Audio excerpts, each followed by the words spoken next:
আসসালামু আলাইকুম। আবারও নতুন একটি ব্লগ নিয়ে আপনাদের মাঝে হাজির হয়ে গেলাম। আমি মোহাম্মদ তরিকুল ইসলাম। আপনাদের সাথে কিছু গুরুত্বপূর্ণ বিষয়ে কথা বলবো। আমি যে নতুন পেজটি খুলেছি সেই পেজটির বিষয়ে আমি আপনাদেরকে নিয়ে কথা বলবো এবং আপনাদেরকে আমি প্রতিনিয়ত ভালোবাসা দেওয়ার চেষ্টা করবো। আপনারাও আমাকে ভালোবাসা দিবেন আশা করি, কারণ ভালোবাসা ছাড়া কেউ এগিয়ে যেতে পারবে না। একজনকে আরেকজন ভালোবাসতে হবে, তাহলেই এগিয়ে যাওয়া সম্ভব, আর নয়তো যাওয়া সম্ভব হবে না কখনো।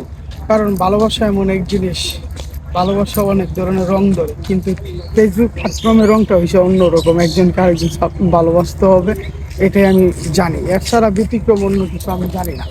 কারণ হচ্ছে যে আপনারা যদি আমাকে ভালোবাসেন, আমি আপনাকে ভালোবাসা দিয়ে যাব। কারণ আমার এই পরিবারে কমেন্ট করে আসবেন আপনারা কে কোথায় থেকে আমার এই নিত্য নতুন ব্লগটা দেখতেছেন। এরকম ব্লগ যদি আপনাদের কাছে, এই শীতের সকালে যে ব্লগটা আমি তৈরি করতেছি, এই ব্লগটা যদি আপনাদের কাছে ভালো লাগে অবশ্যই কমেন্ট বক্সে জানিয়ে দিবেন।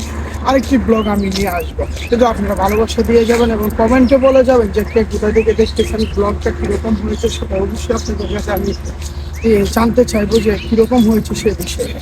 যাই হোক, আমি ব্লগের ভিতরে আপনাদেরকে শীতের সকালে যে প্রকৃতিটা দেখতেছেন অনেক সুন্দর লাগছে আমার কাছে। আপনাদের কাছে কীরকম লাগছে সেটা আমি জানি না, কিন্তু বারবার আমি একটি কথাই বলবো যে শীতের সকালে ব্লগটা কিন্তু আমার কাছে অস্থির লাগছে। আকাশটা দেখতে পাচ্ছেন, দেখেন আকাশটা কত সুন্দর। হাতে আমার ব্যাডমিন্টন, সকালে খেলাটাই খুব সেই আনন্দদায়ক, কারণ এখন ব্যাডমিন্টন খেলবো আমার ছেলেকে নিয়ে। কারণ ব্যাডমিন্টন খেলাটা আমার কাছে খুবই ভালো লাগে এবং বিশেষ কথা হচ্ছে সকালে খুবই ভালো পরিবেশ। কারণ আরো বুট সকালে প্রচুর কুয়াশা পড়েছিল। আপনাদের এদিকে কিরকম ঠান্ডা পড়ে আমি জানি না, কিন্তু আমাদের চট্টগ্রামে প্রচুর ঠান্ডা। কারণ এত ঠান্ডা পড়ে যে শিরশির বাতাস বইতো, এই জন্য আরো প্রচুর ঠান্ডা পড়ে। তো যাই হোক, দেখতেই পাচ্ছেন প্রকৃতিটা অসাধারণ লাগছে আমার কাছে। কারণ আমি চাই আপনাদের কাছে এরকম নিত্য নতুন ব্লগ তুলে ধরার জন্য। আমি মোহাম্মদ তরিকুল ইসলাম। এই ব্লগটা আপনাদের কাছে যদি পৌঁছায় অবশ্যই কমেন্ট বক্সে জানিয়ে দিবেন কে কোথায় থেকে আমার এই ব্লগটা আপনারা দেখতেছেন।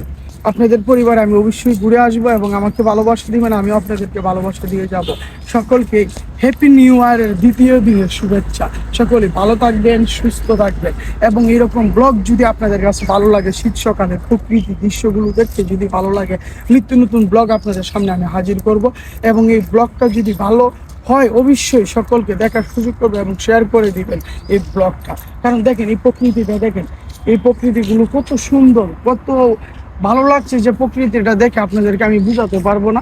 আমার কাছে এতই ভালো লাগতেছে শীতের সকালটা, যাহলে সেই মনোরম এক দৃশ্য, খুবই অমায়িক, মানে বলে বোঝানো যাবে না আপনাদেরকে। কারণ এটা ভালোবাসার জায়গা থেকে আসে। কারণ ভালোবাসা কখনো বাহির থেকে আসে না, এটা হৃদয় থেকে আসে। তাহলে সেই ভালোবাসাটা আমি পেতে চাই আপনাদের।